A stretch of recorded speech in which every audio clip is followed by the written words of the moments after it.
Hello everybody, welcome to another Arkham Horror List video. Today we're going to be talking about 14 rules you might get wrong. And you can believe us because we are experts at getting rules wrong. We are real good at it. Yeah, if there's one thing, if you don't watch our series, our gameplay series, is that we mess things up a lot. A lot of that is because we're trying to, you know, play a game, record, tell jokes. But also, I don't care too much. Like, if I get a rule wrong, I'm like, dang, that sucks. Let's just keep going. Like, I'm not actively trying to screw the game up. But if it happens, it happened. But we have learned a lot from just our years of playing the game, as well as commenters in our chat who will tell us when we got things wrong. It's super helpful, so thank you for that. Because a lot of you are really nice about it. Can I just say that right now? A lot of you like, you actually did something wrong, and like, it's just so polite and super helpful. Now, let's just hope we don't get any rules wrong in this video, so check the comments, because God knows we might. These are both rules, on this list, the rules that we've gotten wrong, and then rules that we've seen new players we've played with get wrong, and then also rules we've heard people on the internet get wrong. So shall we dive in and just start with the first one on our list, which is enemies exhaust after attacking. This one's a bit strange because it's not exactly a rule you get wrong, because you probably just don't do it, because it's a bit, it doesn't come up too often, right? But there are some cases where it is relevant. One right here, like Mr. Lumbering Gug, and it's incredibly relevant for this guy because after he exhausts, he does not ready during the next upkeep phase. So that means when he attacks, he exhausts, so you get a whole turn away from him. That is a nice thing that many players might be at the whim of this super duper fast and efficient Lumbering Gug that they might not know about. For our group, this is one that we've also actually recently have started to actually put into practice. We still don't exhaust the enemies, this one doesn't come up too often. No. I think there's only like Lumbering Gug, Delilah O'Rourke cares about it, but other than that, I can't recall any off the top of my head. I don't think there's much. Yeah. Sick. Next one we got is all Doom leaves play when the agenda advances. This is of course, I guess I should also say that, like the golden rule in the rulebook, this also has it. There are cases when this does not happen. When an agenda says, for example, in some of the Forgotten Age, Doom does not leave from location when the agenda advances. But otherwise, Doom leaves play when the agenda advances. Why is this particularly relevant for Arcane Initiate? Well, she enters play with Doom on her. If you do this at the point where it's about to turn over, that Doom goes away, and then you don't even need to worry about killing her, and you can use her to search for spells until she dies or you find someone else you want to play. Sick. Yeah. Prey only cares when an enemy needs a tiebreaker for who it moves to or engages. This one's hard for me still, and I had to even clarify with Bryn and Travis while I was making this slide. So when does Prey matter, guys? Like, when does it actually matter? So most enemies with Prey in the game have Hunter. It mostly matters when they are moving due to their Hunter keyword, where normally they move towards the nearest investigator. And this is always true. Even if the prey is not the nearest one, they will still move to the closest one. But if there are two equally distant investigators and an enemy with Hunter is moving, it must move towards the prey investigator and not towards the other one, even though you would normally get to make that choice. This also applies if it is currently exhausted and readies. So like maybe it attacked and then readies with multiple investigators at its location, it will ready engaged with the one that is its prey. Dude, we've probably messed that up so many times. Probably. Like that one's actually like, probably like infinite times. But that is like a big part of, that's pretty much what prey does. Wow. So if you draw it from the deck, it doesn't matter. it doesn't matter who its prey is. It'll spawn engage with you because you drew it, unless it has spawn instructions telling you to put it somewhere else. Dude, that's crazy about the exhaust to engage into this. Yeah. Look, we're learning something even Yeah, though right? you guys We're are learning something. learning. Look at that. All right, Travis. Next one I'll let you take. So, oh no, this was Bryn. Bryn, I'll let you take this one. You suggested this one. Yeah, okay, so this applies pretty much exclusively to the Forgotten Age, but there's a mechanic called the Explore mechanic, and when you explore, it just says to draw the top card of the deck, but that's not really an accurate description of how it works. You draw until you find a card that you are allowed to currently draw. So, like, if you draw locations that aren't connected to your current location, you aren't allowed to draw that card. So you keep going until you find either a treachery card or a location that it could be connected to your current location. This will make the Forgotten Age a little bit less difficult. That's how we played it for the first several encounters, before being like, this is really hard and looking it up. Yeah. Please send help. Yeah. Yeah, just look. Nope. This is a fortress that's further in. No, let's not do this one. Guess let's shuffle that into the deck. All right. Travis, I'll give you the next one. Oh, you suggested this one. It's great. Yeah. So something that my family screwed up a lot when we play is that the symbols on the side of the card, the skill icons as they're called in the rules, do not count when the card is in play. The card basically has like two modes. One where everything except for the skill tokens are relevant, and that's when you play the card. And then one when only the skill tokens are relevant, and that is when you commit the card. It took a while for them to get I was constantly fielding questions where they're like, and then I get +2 from my weapon in play. I'm like, no, you do not. Yeah. And actually, as I was saying to Travis when we were making this list, Nathan did this as well with his with some of his assets in our Dunwich Legacy thing. So it actually, it makes sense. Like, a lot of people probably, you don't know to just ignore parts of a card when it's in play. You still see the whole card and assume you always have it, right? Yeah. So, but you do not. All right, this one is another one that we actually kind of messed up for a bit, but we got it now. Engaging an enemy provokes attacks of opportunity. So if an enemy is engaged with you, and you engage with another player, the enemy engaged with you will attack you, because the only things you can do that don't provoke attacks of opportunity are parlay, resign, evade, and attack. That's it, right? Those are the four. Yep. Nailed it.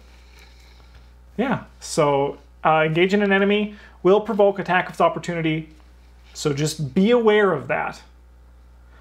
Bryn, this next one's yours. Oh, yeah, okay. So I can do I'll do the lucky bit. Oh, sure, yeah. This one is mostly relevant for Flashlight and, similar effects, where instead of buffing your skill to make it easier to pass a test, you shrink the difficulty. Because after a test ends, your skill value cannot be reduced below 0.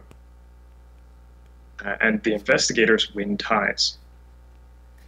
So if you use an effect to reduce a test difficulty to 0, you cannot fail that test unless you draw the red token.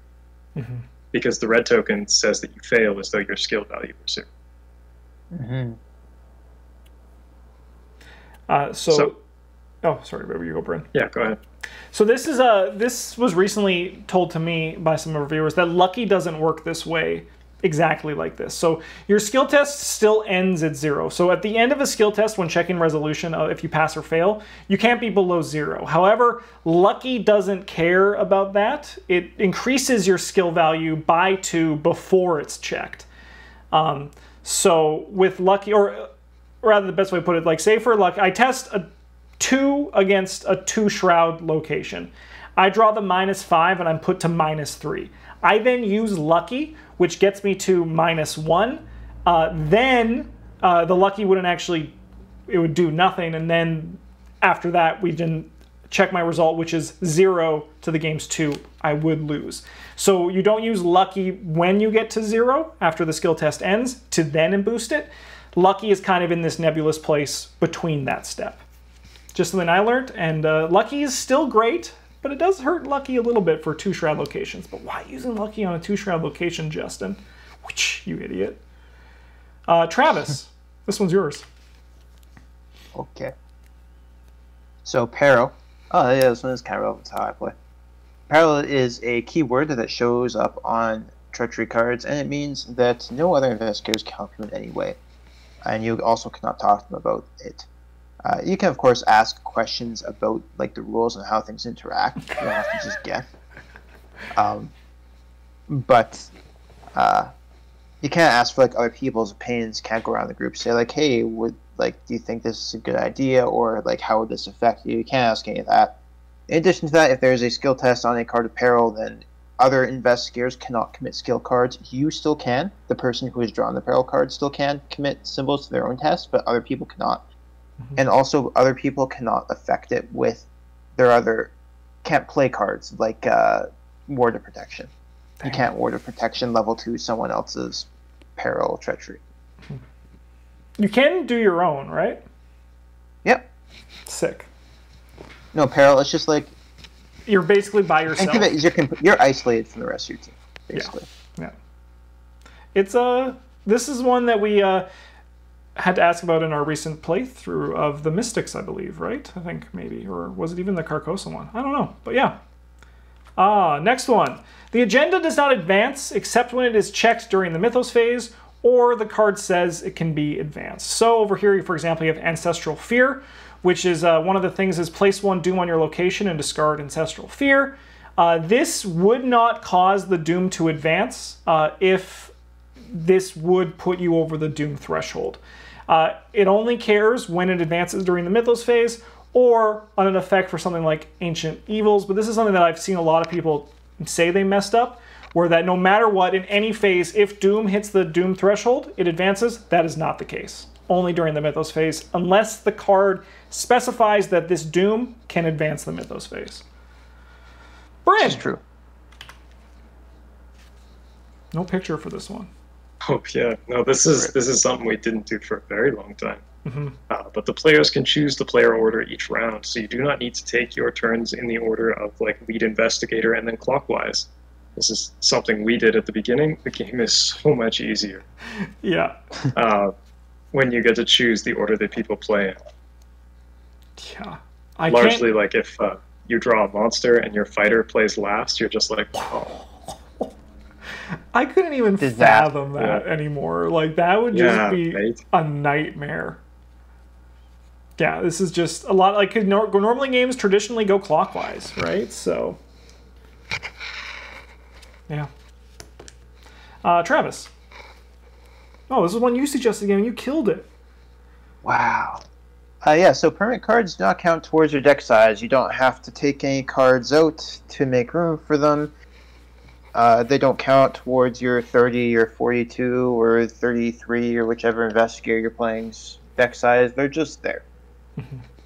They just sit by your investigator card, and they're not really part of your deck in any capacity. They're just there. Yeah, yeah. I know in the earlier games, I messed this one up for sure. And I was like, someone told me, and I'm like, what? That's crazy. Luckily, if you build an Arkham DB, this is a pretty hard thing to mess up. But if you're playing normally, definitely. Yep. Do not discard assets with charges or secrets unless the card says to discard it. So, for example, if this Shriveling over here, if you spent all the charges on it, it stays in play. There are assets that do discard, but otherwise, they stay in play and do not leave play unless specified to be discarded. Bryn. You can only commit skill icons for the appropriate skill that is being tested. Mm-hmm. So, for example, lockpicks does not actually make the investigation a foot test. The investigation is still a book test, simply with your foot score added to it. Mm-hmm. So you cannot commit cards to count their foot icon. Only book icon. Yep. You can use other effects to modify your foot score. Like, maybe if you've got a copy of, I don't know, Cat Bug, it gives you +1 foot. That will still apply here. No. Or even something like use icons. Yeah, or even something like Scrapper, you can pay to increase your foot value. Yes. But you can't use you can't use foot icons for a lockpicks test. Exactly. Travis, you get the last one. Wow. Yeah, you should read the card.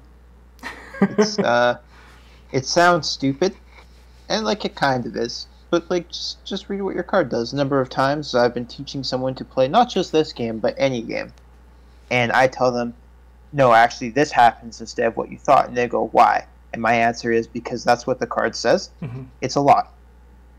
Like it's a lot. Yeah. If I had a donut for every time that happened, I'd be incredibly fat. And we honestly, this happens to us quite a bit too, right? Like, it's sometimes you just gloss over it. Yeah. Especially like when you think you know what the card does, and you burn it in your brain that that's what the card does, and then anything else is wrong. Mm-hmm. Even these days, we still have a lot of things come up where you're like, oh man, how does this work? Because this does this, and then you read the card and you're like, oh no, wait, I answered my question. But yeah, hopefully this helps. As I said, we get a lot of rules wrong on our channel, and if you get rules wrong, don't sweat it. Just try to learn from them and not make the same mistake again. Someone left a comment that their goal when they play a game is to, if they make a mistake, to not make that mistake again as best as they can. And I think that's just the ultimate goal when it comes to learning these games. There's so much happening in these games. So hopefully we've helped you maybe find a rule that you won't get wrong anymore. If you have any ideas for future list videos, please let us know in the comments below. Otherwise, thanks for watching. Have a good one. And as always, GG's.